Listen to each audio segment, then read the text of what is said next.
इसीलिए मैंने कहा था कि मनेव मनुष्याणाम कारण बंधन मोक्षेय, अर्थात यदि मन तुम्हारा स्वामी है और तुम उसके अधीन हो तो वो तुम्हें माया के बंधन में जकड़ता रहेगा, और जब तुम मन पर काबू पालोगे और उसके स्वामी हो जाओगे तो वही मन तुम्हें मोक्ष के द्वार तक ले जाएगा। हे मधुसूदन, यह कहना तो बहुत आसान है कि तुम मन पर काबू पालो, मन के स्वामी बन जाओ, परंतु यही तो सबसे दुष्कर कार्य है। हे केशव, मन तो वायु की तरह चंचल है। जिस प्रकार बहती हुई हवा पर काबू पाना असंभव है, इसी प्रकार इस चंचल मन को अपने अधीन करना अति दुष्कर काम है। हे अर्जुन, तुम्हारा यह कहना सत्य है कि मन अति चंचल है, उसे अपने वश में करना बहुत मुश्किल है। मुश्किल है जनार्दन, असंभव है।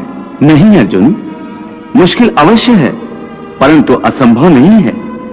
तुम्हारा कहना है कि मन को वश में करने का कोई तरीका, कोई साधन भी है? अवश्य है। क्या है वो तरीका?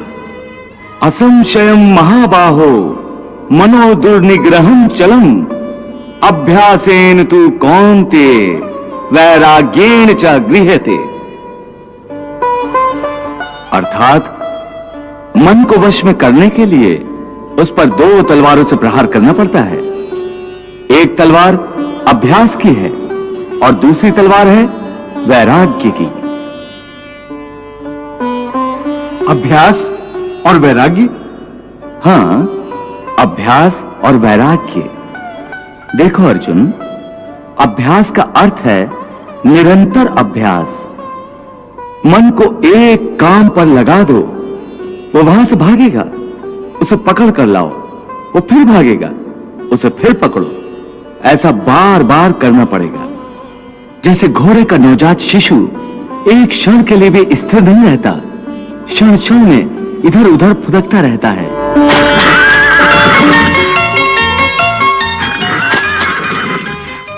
उसी प्रकार मन भी क्षण क्षण में इधर उधर फुदकता रहता है। एक चंचल घोड़े की तरह मन भी बड़ा चंचल होता है, और ऐसे चंचल मन को काबू करना उतना ही कठिन है जैसे किसी मुंहजोर घोड़े को काबू करना। ऐसे घोड़े को काबू करने के लिए सवार जितना जोर लगाता है, घोड़ा उतना ही विरोध करता है और बार बार सवार को ही गिरा देता है। परंतु यदि सवार दृढ़ संकल्प हो तो अंत में वो सरकश घोड़े पर सवार हो जाता है। बस फिर वही घोड़ा सवार के इशारे पर चलता है। उसी प्रकार मन को भी नियंत्रण की रस्सी में बांधकर बार बार अपने रास्ते पर लाया जाता है, तो अंत में वो अपने स्वामी का कहना मानना शुरू कर देता है। इसी को कहते हैं अभ्यास की तलवार चलाना। जब अभ्यास की तलवार से ही मन ठीक रास्ते पर आ जाए, फिर वह दूसरी वैराग्य की तलवार की क्या आवश्यकता है? उसकी आवश्यकता इसलिए है कि एक बार ठीक रास्ते पर आ जाने के बाद मन फिर से उल्टे रास्ते पर न चला जाए, क्योंकि उल्टे रास्ते पर इंद्रियों के विषय उसे सदा ही आकर्षित करते रहेंगे। मिथ्या, भोग, विलास और काम की तृष्णा उसे फिर अपनी ओर खींच सकती है। इसलिए मन को यह समझना जरूरी है कि वो सारे विषय भोग मिथ्या हैं, असार हैं, योग माया के द्वारा उत्पन्न होने वाले मोह का भ्रम है। मन जब इस सत्य को समझ लेगा तो उसे विषयों से मोह नहीं रहेगा, बल्कि उससे वैराग्य हो जाएगा।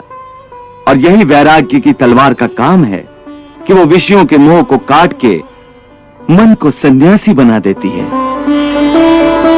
प्रभु, विषयों का आभास तो मनुष्य को इंद्रियों के माध्यम से होता है, और भगवान श्री कृष्ण विषयों के मोह को त्यागने को कह रहे हैं, तो क्या मनुष्य इंद्रियों का प्रयोग करना ही छोड़ दे? तो भोग विलास में आसक्ति के त्याग की बात कर रहे हैं।